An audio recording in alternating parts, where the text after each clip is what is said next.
read, but not in the beginning. No, I'm not going to do that to make you stand the whole time, but we're going to do quite a bit, because what I want to do this morning is to break down a lot of scripture, because I want to be scripturally sound in what I say. Amen? Sometimes we can get exegetical or eisegetical, where we're just going about with the scripture and pulling things from it, but I want to stick to the text this morning. Amen? Just this morning. So let's begin to proclaim this over the word of God. The word is about to be preached. The lost are about to be reached. The hurting will be helped.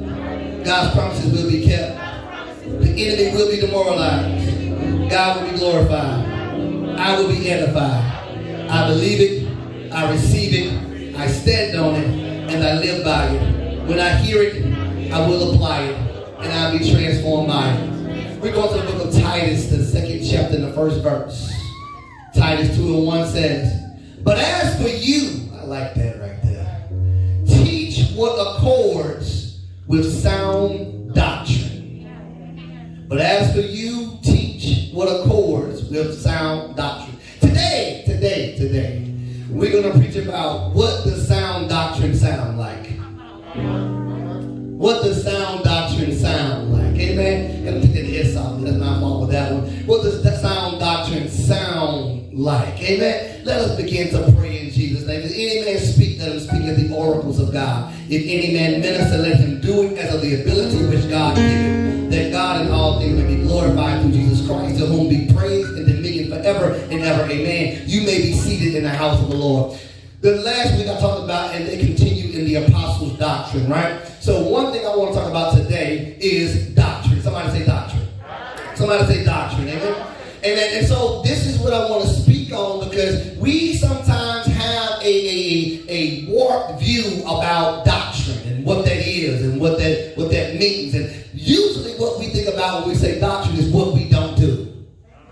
We don't do this and we don't do that. But doctrine is a lot bigger than just what we don't do. So what I want to do, I want to talk about the definition of doctrine. Amen? The definition of doctrine. What is doctrine? The word translated to doctrine means instruction, especially as it applies to lifestyle application. In other words, hear this, that doctrine is teaching imparted by an authoritative source. That means somebody with an authority, he begins to come in and teach you something. Now, I'm going to go to a lot of scriptures, so if you could go and download that app that we have, I'll have all the notes in the app later on, but I want to tell you that this is teaching that is imparted by somebody with authority. In the Bible, the word also refers to spiritually related fields of study. The Bible says of itself that it is profitable, I love that, for doctrine, for reproof, for correction, for instruction in righteousness. That's 2 Timothy 3:16. But what makes it sound doctrine? What makes it sound doctrine? You can teach anything, but what makes it sound doctrine? Sound doctrine, y'all, we use that word all the time, we throw it out, right? You know, we have sound doctrine over here. What does that mean? That means healthy doctrine.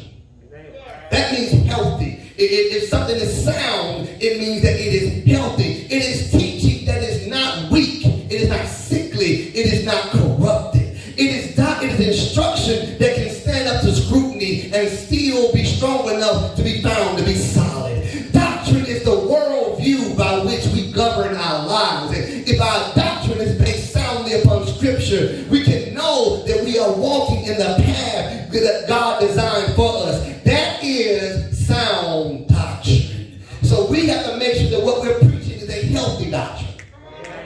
Can't be corrupted by how we feel and by how the world changes, but what we preach, it has to be healthy. So the question is, when we talk about doctrine, it's what we believe, it's what we teach, it's what we stand on. So the question is, what do we believe? Now, this is an important sermon to me, because I want to make sure that we know when we walk out of here, what do we believe as Transforming Lives Ministries? Amen. What do we believe as Full of God Church Organization? One, the first thing we believe in, our theology is the oneness of God. Somebody say oneness. The oneness of God. We believe that there is one God. Even in the Old Testament, it testifies to the oneness of God. Deuteronomy 6:4 says, "Hear, O Israel, the Lord our God is one Lord.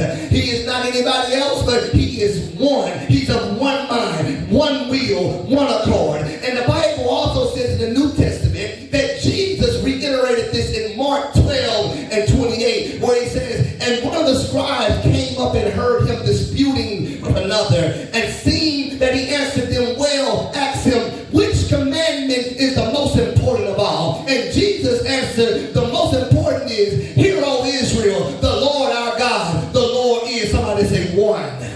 We believe in the oneness of God. We believe in the oneness of God. Ephesians 4:4, even the apostles begin to talk about this. In Ephesians 4:4, they said, and we preach this a lot, they said, there is one body. I love this right here, y'all. I can shout out this. And one spirit, just as you were called to that one hope that belongs to your call. One Lord, y'all hear me? One faith, one baptism, one God and Father of all, who is over all and through all and in all. So therefore I've given you the Old Testament, I've given you the Gospels and the epistles, and they all say the same thing, that we believe that there is one God. All right. So that's our theology. What is our soteriology? Our soteriology is, how do we view salvation? How do we view people getting saved and coming to Christ? How do we view salvation? We believe that everyone was in sin and in need of salvation. Lottie-dottie, everybody. When nobody born just saved and coming out of here and did not need salvation. We believe all of us need salvation. But the Bible says in Romans 3:23, it says, for all have sinned and come short of the glory of God. That means that all of us came in and we've all sinned, and because we've sinned, we come short. We did not came short. The Bible says we still come short. And the only way to do that is that in order to come to the fullness of glory of God is to be saved. But therefore to be saved, we believe that salvation comes by, somebody say, grace. Or somebody get excited and say grace. Grace is good, y'all. Grace is good because in Ephesians 2:8 it says, for by grace you have been saved through faith. It was not because you were so good, not because of what you did, not because you just were God's first cousin. No. The only reason you got saved, the only reason I got saved was because of God's grace. And this is not your own doing. It is the gift. Somebody say it's a gift. It's a gift of God, not the result of works, so that no one may boast. And this is what's important about saved people. We got to understand that, just like I got saved, and maybe I wasn't out there selling drugs. Maybe I wasn't out there doing some of the things you think everybody who's sinful doing. Maybe I did not do those things, but maybe I still needed grace. Just like you needed grace, and I was raised up in the church. I was a preacher's kid and stayed up inside of here, but baby, the only way I got saved was through grace. The same grace it took to save the person who was out there selling drugs, who may be in a gang, or maybe committed violent acts. The same one it took to save the prostitute. The same grace it took to save me. Because the Bible says all sin is unrighteousness. The Bible says that because all of us sin, we all come short. I know you think they say sometimes we think that because I'm here and I was always in church and I was never like them. Baby, you still needed God's grace. All means all, right? So we believe that salvation is in the name of Jesus. Now let me go ahead and put this out here because we are big on saying the name of Jesus and saying Jesus, Jesus, Jesus. And we're big on saying that, and we don't understand what they mean when they say name. Amen. Name. You see, this is why you can't cuss me out in the name of Jesus. Amen. This is why you can't speak bad things over my life in the name of Jesus. The name is the authority. The name means there's some authority behind it. Daniel Baker, my name should mean something. And so I have the authority to sign my name. If I sign my name to a check, you can take that check to the bank and they will give you the money, not because of who you are, but because whose name is on that check.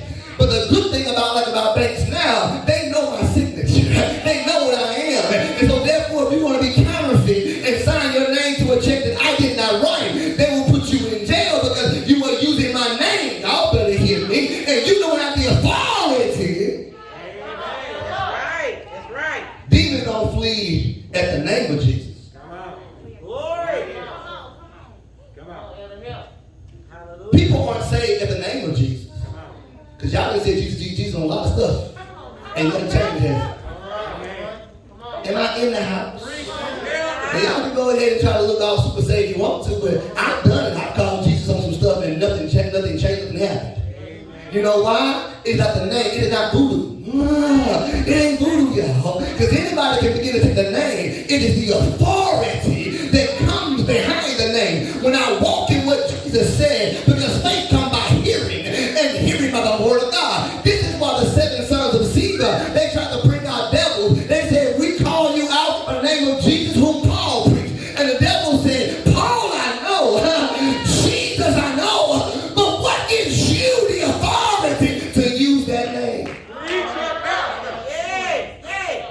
So it's in the name. Somebody say it's in the name. So Acts 4:12 says, neither is there salvation in any other, for there is none other name under heaven given among men whereby we must.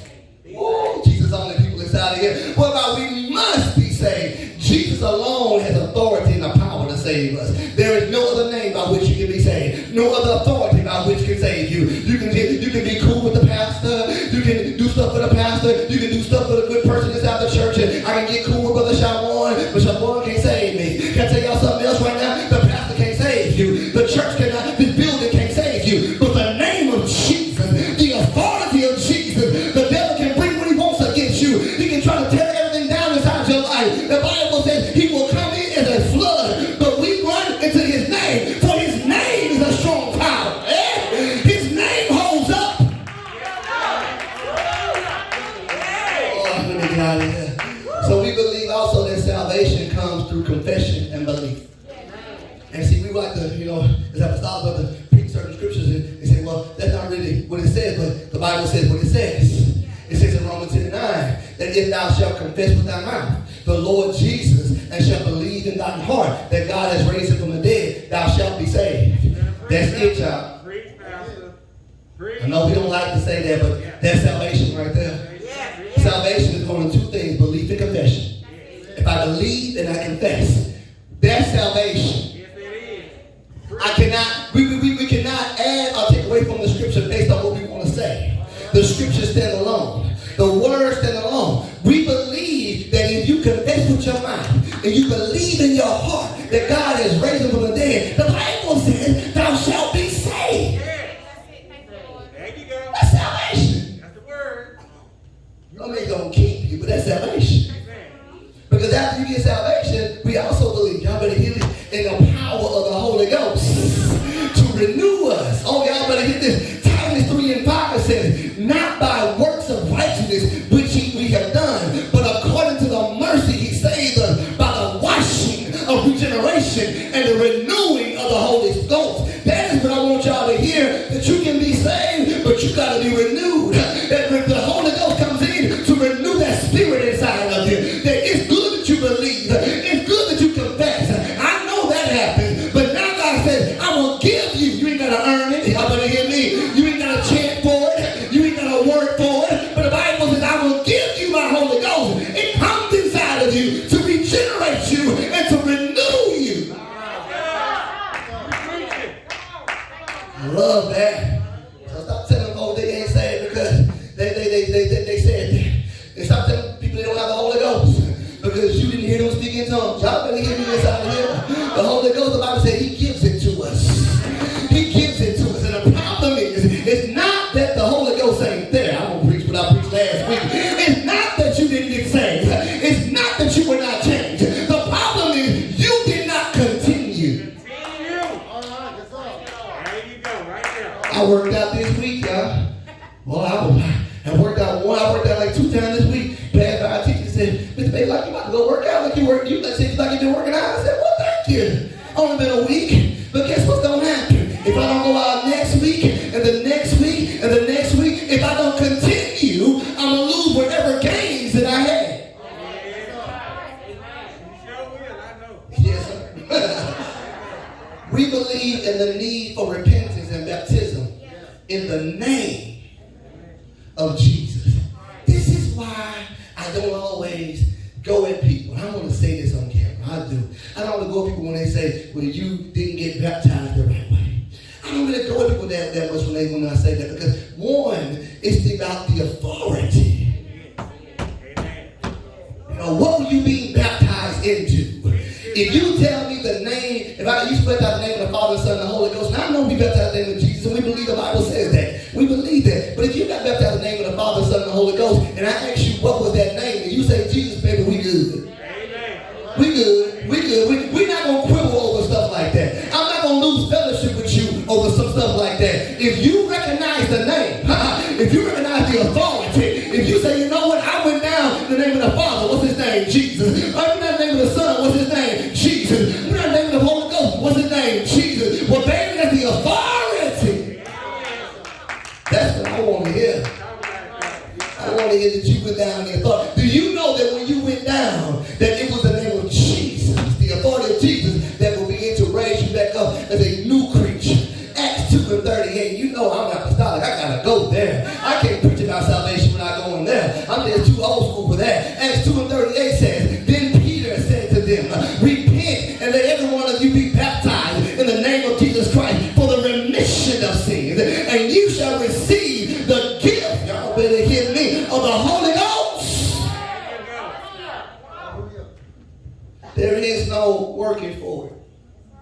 There is no all that working for it. Baby, you just gotta receive. That's right. You just gotta receive. And once you receive, you gotta walk in it. You gotta listen to it. You gotta let it lead you and guide you in all righteousness. See, this is easy to preach this kind of stuff right here, y'all. Holiness. We believe in holiness, don't we? We believe the Bible says, be ye holy. But the Bible, he makes us holy. But then he teaches us how to walk in holiness. Now I'm going to get there in a little bit because we believe in sanctification. And y'all know we thought people talk about sanctified. Y'all say that means we shout and run around the church. And we know better. Sanctified does not mean that. Sanctification means set apart.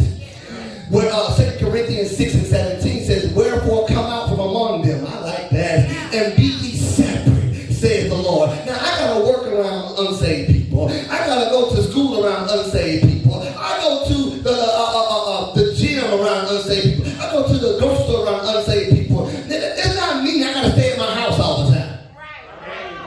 It don't mean I got to sit in my house and I can't go nowhere. I can't be anywhere. I can't have no fun and go anywhere. No, that's not what it's saying. What it's saying is I got to separate myself when it comes to my actions. I separate myself when it comes to my speech. Certain things you do, baby, I'm not going to do. Certain things you say, baby, I'm not going to say. And the Bible says I cannot touch the unclean thing. And the Bible says, then I will receive. Can I give you some game real quick? Can I give you some principles? The reason why sometimes we feel that we've not been received by God, it's not because God don't want to receive us, but God is holy, and He made you holy. And He said, when you begin to separate yourself, when you begin to walk differently, He said, that's when I'll receive you. That's when I'll bring you in. But I got to see some commitment on your part. Oh. There you go. We believe that sanctification is a requirement to see God in peace, because we all gonna see Him. We all, every knee shall bow, every tongue shall confess. We all gonna see Him, but I want to see Him in peace. And Hebrews 12:14 says, pursue peace with all men, with all people, and holiness, without which no one shall see the Lord. I want to see Him in peace, and I gotta be holy. I gotta watch what I say and watch what I do, and I gotta separate myself. We believe that holiness is completed through our reverence to God.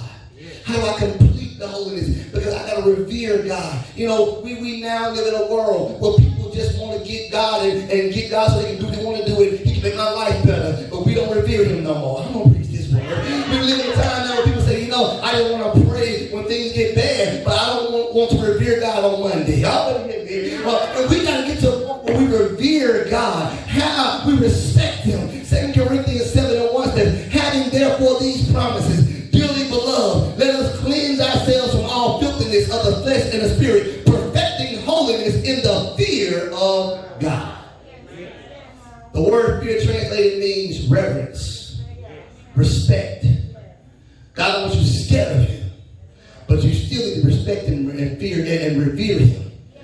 Can I give you an example? You know, I am 38 years old. I'm good and grown, they can say now, you know. I'm not a kid, no, I'm good and grown. But do you know there are certain things, I'm not saying about sinful things, but there are certain things I won't say in front of my mom. There are certain things that I will not say in front of my father. There are certain things that even though I'm 38 years old, he can say certain things to me, and I just say, yes, sir. I am 38 years old, I still call him sir. We ain't grew up to a point where he Clint now, and that's Sarah. Do what you want to do in your house, but I'm just saying, for me and mine, I'm telling you right now, and Caleb bad about this sometimes, he would pick with me, but I ain't gonna never be Daniel to Caleb now. I ain't never be Daniel to Kyle. I'm always still be daddy. And you still need to put a handle when you say yes, sir. I know I'm old. I know I'm getting a little too old. And maybe y'all don't believe in saying yes, sir, and no, sir. But I still believe in reverence. Let me tell you why. Because if you cannot respect man, you sure can respect God. If you cannot respect the people that you see, you don't respect God. So I learned that I gotta be righteous in how I walk. I can't just do anything and say anything and say, Lord, I want to be holy. I want to live right. I still must respect him. I must revere him. Yes. Somebody say reverence. We also believe in maturity. Somebody say maturity. Spiritual growth. That's one thing that I believe that is my mission in the house of God. You know, everybody got a mission. I'm not an evangelist. I'm not the one that always preach people to get saved. That's just not what I am. I'm not yet apostolic in the sense that I'm an apostle to go out and plant and do those things. But I know what God has given me as a spiritual gift, and that is teaching. I like to teach people to take you from where you are in Christ to get you to be more maturity, to be more mature. That's what I know that God has given me. Now, you got to walk in your assignment. Now, can I be real with y'all? People hate on Joe Walker. They say, well, he's not really preaching anything deep, baby. He's walking in his assignment. They preach on other people saying, well, he's too deep, baby. They're walking in their assignment. You can't tell me what God has called me to do. You just be good at what God called you to do. And I'm not going to wear your armor, and don't still wear my armor. All right. So we believe that we must mature so that we won't be easily led astray by bad doctrine, unhealthy doctrine. There's unhealthy doctrine out there, y'all. Oh yeah. The Bible says in the last days they will not endure sound doctrine, but they will heap to themselves teachers with itching ears. People will tell them what they want to hear, not what thus says the Lord. And so we believe that the way that you can fight bad doctrine, I want y'all to hear this, everybody inside here. That's why I believe in giving y'all scriptures and giving y'all these lessons and teaching. Because the way to fight bad doctrine is to have mature people. That's how you do it. If you mature the people, they have enough sense to know, that's not right. Because Ephesians 4:14 says, so that we may no longer be children, tossed to and fro by the waves and carried by every wind of doctrine, by human cunning, by craftiness and deceitful schemes. Rather, speaking the truth in love, we are to grow up in every way unto him who is the head, into Christ. That's how you stop bad doctrine. You teach people a good doctrine. You make them mature. They grow up and they'll realize you can't fool me with just anything anymore. And the reason why sometimes we follow the bad doctrine is because we sit in churches. And I hope this is not my people. I pray that we're better than this. We sit in churches and we hear what the pastor says. But we don't go home the rest of the week and say, let me break this down. And let me understand it. Let me make sure I am rightly dividing. Y'all better hear me what the word of God says. Because I want to make sure that I have a basis. That way if Elevation ever does get up here, God forbid, and get some doctrine that is not right, I should have some mature people in the house that say, you know what, Pastor? I'm going to come to you in meekness and love, but you got to change that because the scriptures say this. A pastor who has mature people, that's a good check for himself. Because he knows he can just put anything out there. He knows he got to make sure that I'm in the word, because if I teach people the word, they won't just hear anything. There you go. I was in a service when I was young, and I'll never forget it.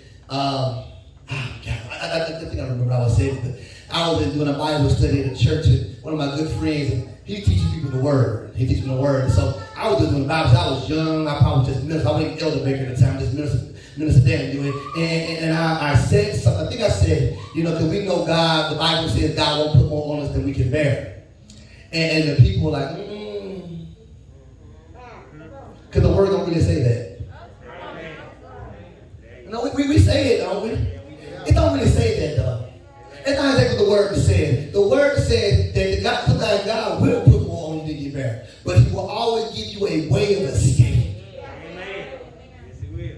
See, no. He's not just putting on. He understands that if I can bear it, then I would never need Him.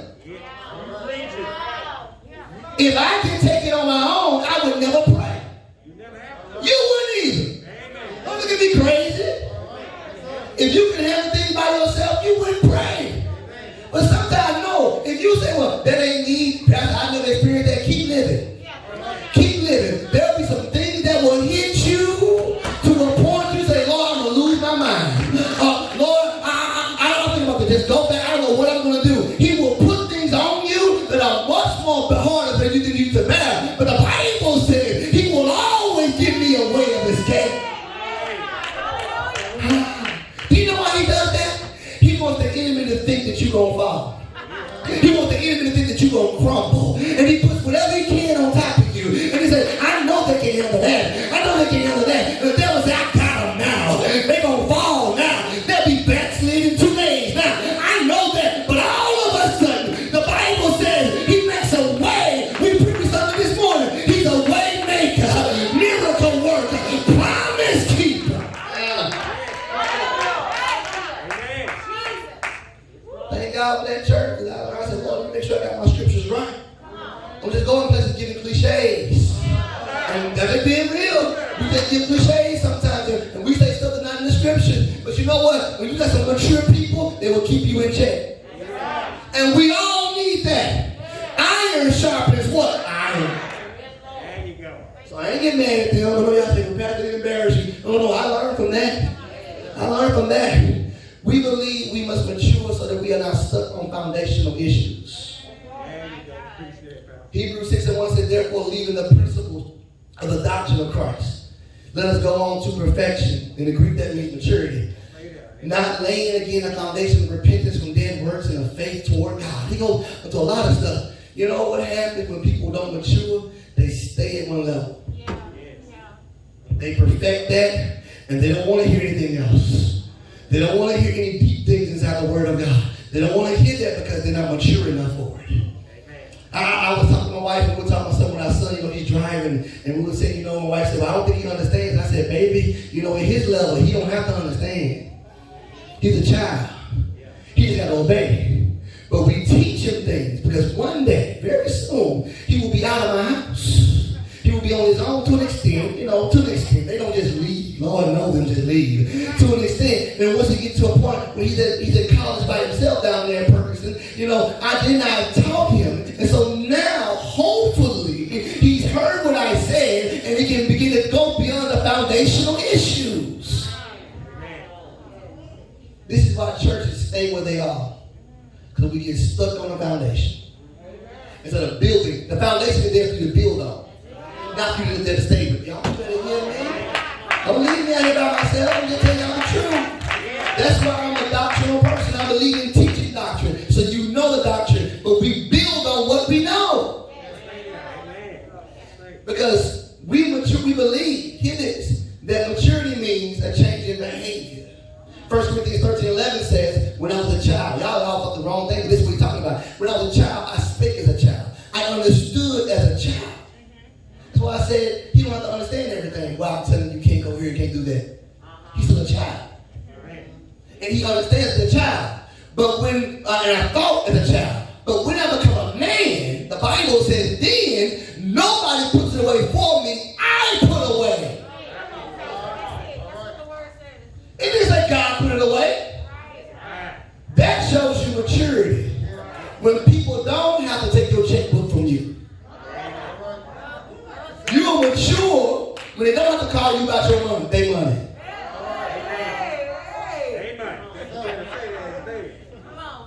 Can I be real in this house? That's why I had to learn about maturity. You get mad the bill collector calling you, God said, well, pay them their money. You better preach in here. Give them their money. They'll start calling you, they be cool. I'm trying to call you in to give you more money. Hey, you ain't been mad in a while. You need some more money. You better preach out what they do. But you mad at them because you couldn't put away childish things. Yes, sir. Can I preach on myself real quick?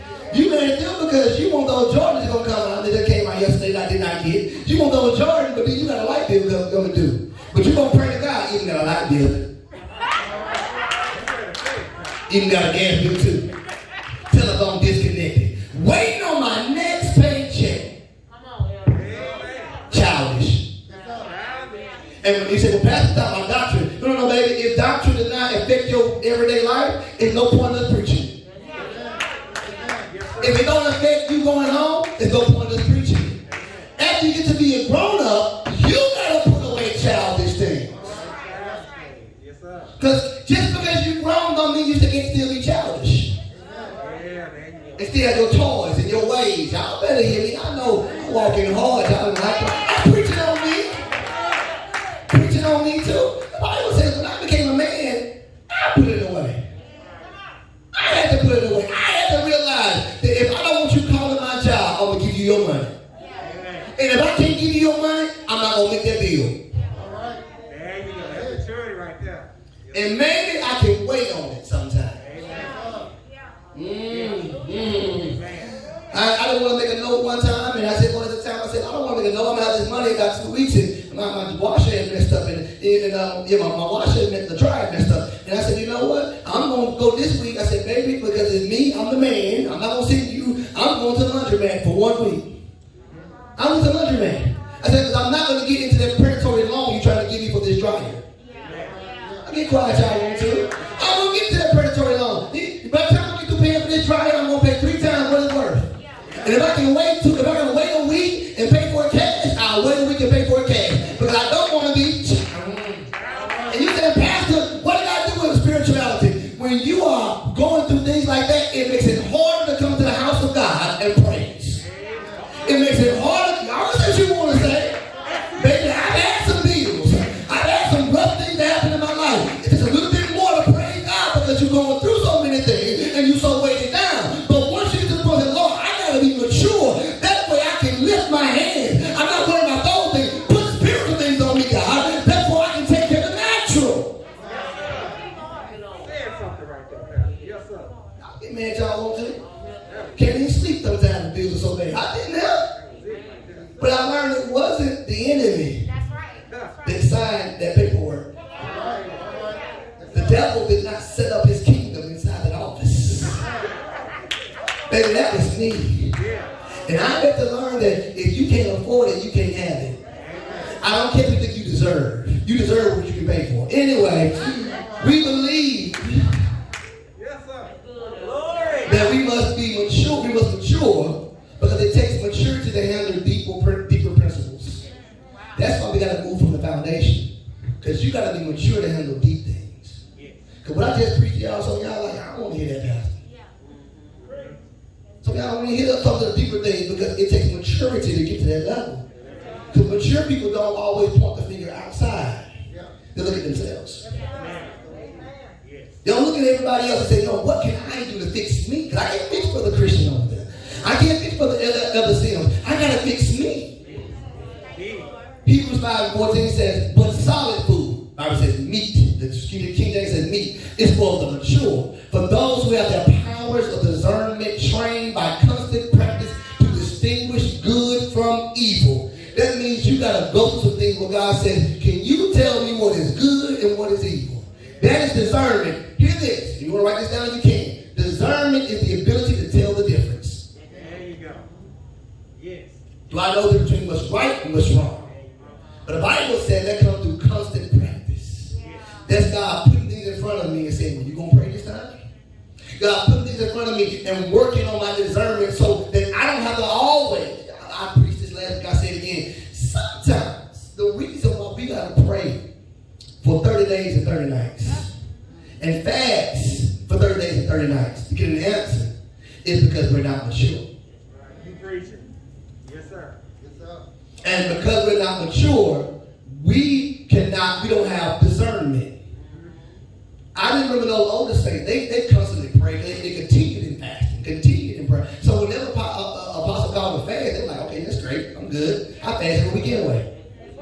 But they call a prayer, it's okay, I pray every weekend away. Because they were trying their best to make sure they were mature. Mature people know they got to maintain certain things. Immature people try to do it just for that time being. They get in shape just before the game. Y'all better hear me. But the mature, they're working out in the off season. Oh, I'm going to pray, I'm going to preach this. Then this is what happens. And so when you're mature, maybe you got to go and fast for a whole week to figure this thing out. But baby, I don't have to do that because I've been already fasting. I've been already praying. I've been already seeking God. And so therefore, I know that. Y'all better hear me when I say this. Sometimes time is of the essence. Sometimes you don't have 5 days and 5 nights to go pray and work on things. Sometimes I need you to make a decision right now. And if you have good discernment, you know what's right and you know what's wrong. You know what's your will and what's God's will. That's the word right there. That's what we try to do. You got to stay ready. Don't just get ready. You stay ready. Don't just get ready. Stay ready. What do we do with that belief? Let me get out of here. What do we do with that belief? What do we do that we believe these things? One, we become ambassadors for Christ. People should be able to read our lives just like they read the scriptures. They should be able to look at me. Not the scriptures, me. Don't nobody want to read the scriptures if they don't see it inside somebody's life. Yes, sir. All right. Can I be real in this house? This is why the best way to sell our product is